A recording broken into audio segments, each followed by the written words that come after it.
Right breaking చూస్తున్నాం. Hyderabad EV charging స్టేషన్ల వద్ద ఛార్జర్లు కనిపించడం లేదు. దీనికి ఒక నెటిజన్ వీడియో తీసి సోషల్ మీడియాలో షేర్ చేయగా నెట్ అంటే ఇప్పుడు తెగ వైరల్గా మారింది. కారులో వచ్చినటువంటి ఒక వ్యక్తి ఛార్జింగ్ అయిపోవడంతో ఒక ఛార్జింగ్ స్టేషన్ వద్ద రీఛార్జ్ చేసుకునేందుకు ఆగాడు.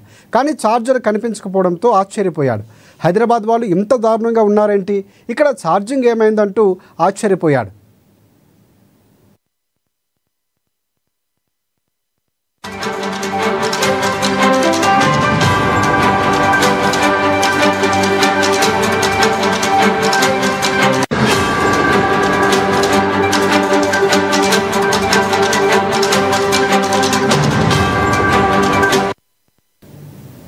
జిహెచ్ఎంసీ వాళ్ళు సీసీ కెమెరాలు ఏర్పాటు చేయాలని సూచించారు.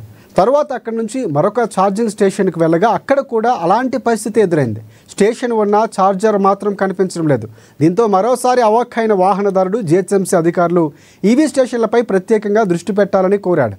వీడియో నెట్ అంటే ఇప్పుడు వైరల్ అవడంతో జిహెచ్ఎంసీ అధికారులు సైతం వారి పనితీరుపై నెటిజన్లు మండిపడుతున్నారు.